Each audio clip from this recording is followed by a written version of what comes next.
So Blizzard did some nerfs. Upcoming balance changes, let's go into it. So, now that Saviors of Uldum is live, new cards have been introduced and powerful decks have started to surface. To make for a better ladder experience for Hearthstone players in this new expansion, we've decided to make the new following adjustments in an update next week. Now, one point that I do not like, why didn't they do these changes on release day?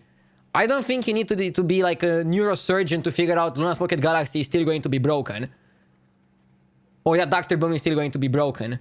Like, assuming only the expansion would make and produce decks that can compare and contest Galaxy and Boom was unrealistic. So I would like in the future to see this kind of balance changes. Not big ones. Maybe for example, making Luna to 6, Conjurers to 4, Boom to 9 is not that big of a nerf, by the way. On release day, that would make things spicy and interesting for like people that play the expansion in the first week. Because like maybe a lot of people just stop playing Hearthstone anyways, and would have stayed to play Hearthstone if the nerfs would come faster. At the same time, I believe the meta we have right now is pretty healthy. I like playing in the game. Even with Conjurers on 3, Lunas on 5, Boom on 7, the game still feels fresh and nice, and I think this expansion was a pretty good success. I'm very happy with this expansion. Might have been probably one of the better ones. One of the best ones. So let's read the nerfs. Conjurers from 3 to 4. I don't think at this point Conjurer's Mage was that big of a deal. The thing is, Conjurer's Mage is not that good of a deck simply because Reno Mage is too good. Reno Mage is too good because Lunas is 5 mana. There is one problem with this.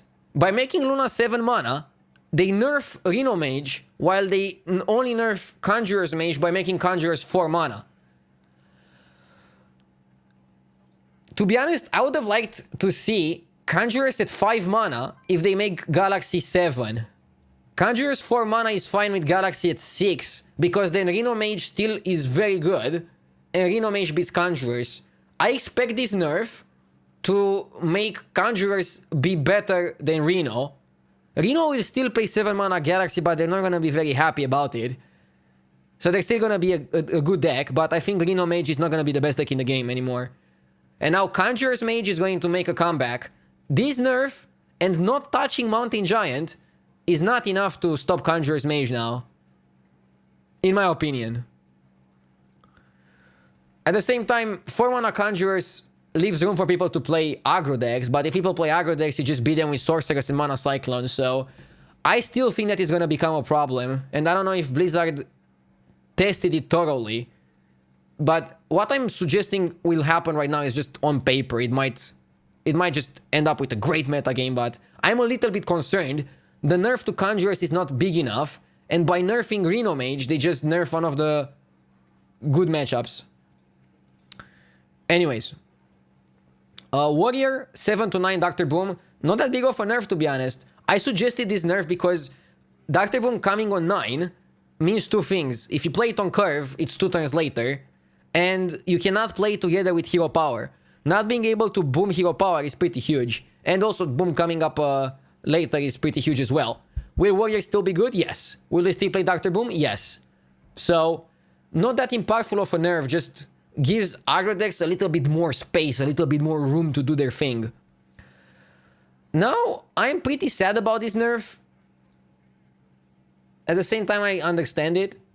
At the same time, I wish they made the first part of Extra Arms 2 mana and the second part 3 mana, or the first part 3 mana and the second part 2 mana. Making it free is just way too expensive. And I wish they would touch Cleric more than Extra Arms. I'm glad they didn't kill the deck. They didn't Hall of Fame Divine Spirit. They didn't nerf Cleric to 2 mana. They were pretty easy on Priest. At the same time, X-Stars, I don't know if Priests are going to play it now, but the deck is definitely becoming weaker, and that's okay. Going 1-drop into X-Stars was a bit too strong. Still would have been cool to see X-Stars 3 mana, but second cast be at 2 mana. And then they nerf Barnes, which is just wild. Hope I still have Barnes in my collection to just get the free dust, because I don't really play wild. But I'm glad they nerfed it for the sake of the wild players. That's a good change. So yeah, If you have Barnes, you get free money if you're a standard player only.